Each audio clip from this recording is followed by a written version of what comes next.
Vous allez donc autoriser la construction de retenues d'eau, autrement dit des barrages? Non, des retenues collinaires. Aujourd'hui, on ne peut pas regarder l'eau tomber pendant 6 mois du ciel et puis la chercher les 6 autres mois. C'est du bon sens paysan. Est-ce que vous n'avez pas peur d'avoir un impact négatif sur la faune, la flore et sur l'environnement? Alors justement, on ne va pas faire cela, comme on appelle, en delà de la substitution. C'est-à-dire, évidemment, on va profiter de cela pour pomper l'eau dans les nappes phréatiques. Il s'agit de récupérer celle qui tombe du ciel. Mais qui n'ira pas, de fait, dans les nappes phréatiques? Elle n'ira pas en hiver, mais elle ira au printemps et en été.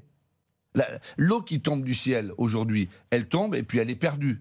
Elle va dans les nappes phréatiques. Elle va dans les nappes phréatiques. Ben, nous allons les retenir, et puis quand on arrosera, on irriguera, elles iront dans les nappes phréatiques. Quand Guillaume dit on n'utilisera pas d'eau souterraine pour remplir les retenues de substitution, il ment. Pour remplir ces retenues de substitution, on a besoin de capter de l'eau dans des forages, donc dans la ressource souterraine, pour pouvoir les alimenter. Et c'est essayer de faire évoluer l'opinion publique sur des fausses informations. C'est-à-dire qu'aujourd'hui, beaucoup de gens ne comprennent pas la résistance qu'on peut avoir à ces retenues de substitution, parce que beaucoup pensent que c'est l'eau de pluie qui va les remplir. Ce qui n'est pas du tout le cas. Et quand il explique que quand on fait de l'irrigation du maïs, l'eau qu'on va prendre dans les retenues de substitution qu'on a pris en hiver et qui sont donc stockées et qu'on va utiliser pour irriguer du maïs, va revenir à la nappe au moment où on va l'utiliser pour l'irrigation, c'est complètement déliré et ne pas comprendre comment fonctionne une nappe phréatique. Et ce type est ministre de l'Agriculture, enfin je suis désolé, mais moi les bras m'en tombent quand j'entends des énormités comme ça. Les bras m'en tombent.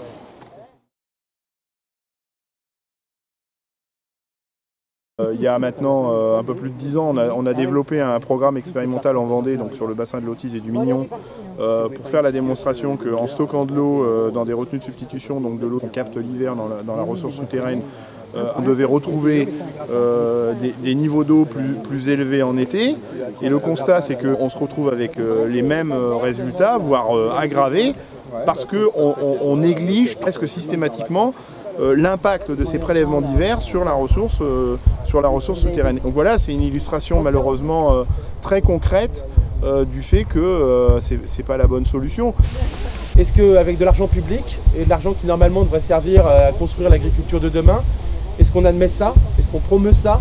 Ou est-ce qu'au contraire on réoriente la politique agricole pour une agriculture qui soit compatible avec le vivant? Mais quand on dit le vivant, c'est en effet tous les habitants de la rivière, mais c'est aussi tous les habitants du territoire qui dépendent de la mémo, parce que l'eau de la nappe phréatique, c'est l'eau qu'on peut potabiliser pour boire.